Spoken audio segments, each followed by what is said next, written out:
Art seems like such a decadent thing to make. Some people have asked me about art, and they'd like to buy some of my art. And I like that idea because I like painting. I think painting is the most difficult form of art I do.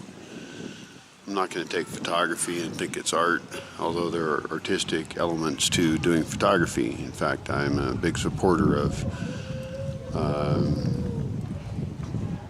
photography as a tool for rapid aesthetic development. But I think I got to stick with painting, because painting is where my most personal design ideas come out. And I guess my art is kind of hard to understand, but I don't think there's any understanding needed. I know art's supposed to mean something, and it does. It means everything that I am if I make it. Every line and every shape, every color choice has motivations, and I guess I don't feel like describing what all of those are. There's no overarching artistic mission that I have, and I feel kind of selfish in making art, I guess. I like that dog. That dog's really good. I guess it's, art for what it offers, and I don't have to understand it. And so I guess that people who buy the art or evaluate it can make up the things that they want to make up, and there's a mean way to say it. A nicer way to say it is that they can take what they want from it. And I'd prefer they do that. Once it's in their house, once they're living with it, that painting has a life with them. And that life is as important as the life it had with me, as how it was created, how it was birthed. So, I don't know. I don't want to get that involved in like art criticism stuff and all that kind of thing. I think if people like it, they should buy it. And I don't know if it's like some kind of investment in the future, if I was to think of artwork itself as having value that could appreciate and everything. Economically, I'm actually, I don't understand the art world anyway. I don't understand how that works, and I don't know that I have to. I think that I care a lot about the relationship that aesthetic experience has for someone in the space that they're in. I don't just want to fill people's walls with art. I want them to see things in it that I may not have intended, to see things in it in the way that the lines interact and the way the colors interact that connects with them on a very individual level. And I don't know that they have to understand that either. So I've thought about changing how I paint to be more commercial, painting what people want. And I guess I'd rather just have people want what I already paint, if they want it. And that would be really cool, actually. I'm very ownership oriented over my art. I don't want to sell it in many cases. I have paintings that I've put prices really high on in the past because I didn't want anyone to buy it, which is a little crazy, I realize. But it's because the art's very personal to me. And so the whole process is a little confusing. I haven't been painting, and I don't have a muse all the time. A muse is a very important part of my.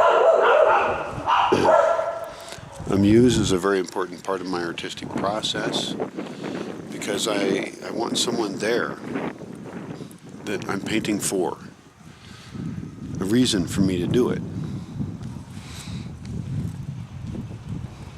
there's artists, I guess, who say, I have to paint, and it's like, well, I don't have to paint. I'll paint if I feel comfortable.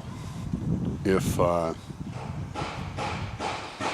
feel like I'm enjoying it, and if I feel like I'm playing aesthetically with things that matter to me, But I'm not like magically motivated to paint anything. Money, I need money. I really do need money. And there's a lot of artists in their lives who never make any. And I have other goals in my life that are far, I think, more important than my art. But I've treated myself pretty badly. I spoke with some people, some women online who like me, and they think I should paint. Maybe they want a piece of me in a way. And maybe I'll have some of them as virtual muses, Maybe sometime I'll set up a webcam and chat with them while I'm painting. Because that's the thing, is that when I'm painting, I have all this extra brain space that's not being utilized. And I could just, watch YouTube videos or something, but there's something about that interaction that actually creates the art as it is. And sometimes I've used muses to, I'll ask them what color I should use in this spot or something, just to make it a little more interactive with the muse. But the truth is, they're just making it so I'm enjoying my life while I paint. And that's different for any particular person. I did that a lot in Seattle. In Seattle, I had pretty women who came over and kept me company. And sometimes they would be working on their own art projects or something. And that just made it fun. I have a bottle of something I'm drinking, and I'm taking my guesses aesthetically and playing. And that was some of the happiest times in my life I've ever had. So I should probably figure out if I'm going to pick painting as a way to survive and also to share whatever aesthetic vision I have, then I think I should try and have muses again. I think I'll seek some entertaining, pretty people who make me think I'm creating art for some reason, because I don't know why. It seems so selfish in a way, I guess, to paint. It seems like it's all about me. And I guess it's about the person who buys the art. And then they have a piece of something that hopefully they like. If nobody likes it, I guess nobody will buy it. That's just fine. And when my house fills up with art, then I got too much and I got to sell it. That's what I did in Seattle. I eventually had too many paintings, and so for a period in Seattle I sold them. And it was actually enjoyable. It was people coming over to my house, and they would look through the paintings, and they would adopt a painting. And I see it more as adoption than just ownership. I mean, they're injecting part of me into their life. So that was cool. It was odd, They give me some money and they walk away, and I don't know what happens to art all the time. But I think I should start doing it again. Because certainly just on some, it's not pragmatic maybe, it's an aesthetic exploration of play. And it's just an extension of doodling. It's a I don't know how to describe it. And I think sometimes I feel like I should come up with some bigger, artistic statement about what my meaning as an artist is, what I'm trying to accomplish. And I don't know, that's a pretty limited view of art. And I know it's big in the art world, like people say, the art should mean this in the context of the time and all these things, and art is activism and art is all these things. Well, for me, no, it's not what I want to create. I want one part of my life to be pleasant and because I revel in self-destruction. I live hard, and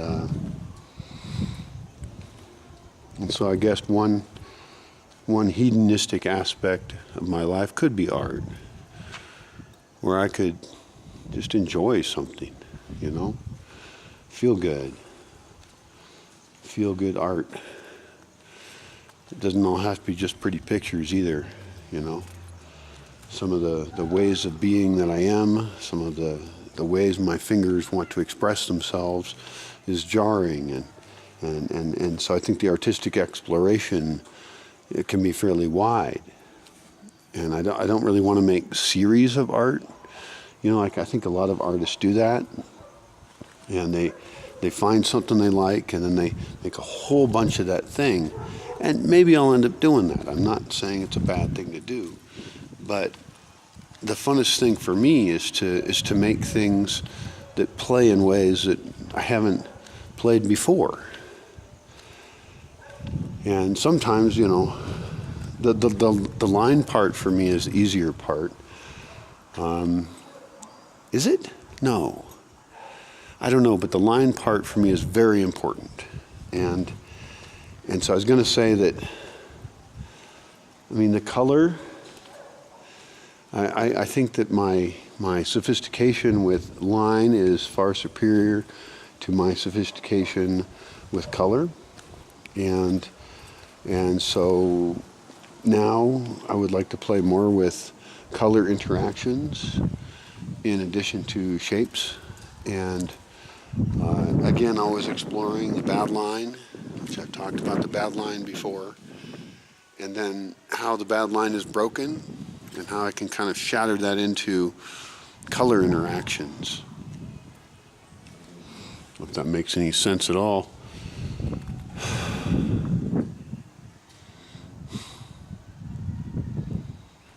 My dogs don't make any art.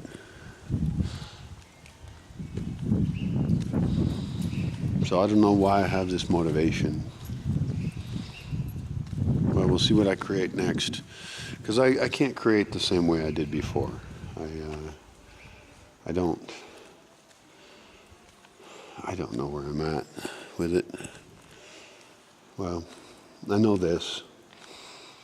There's only two states for me, and it's painting or not painting. And I have not been painting, and I have not been happy. And so I want that small luxury of creating beautiful things that I can connect with, and that then maybe somebody else can as well.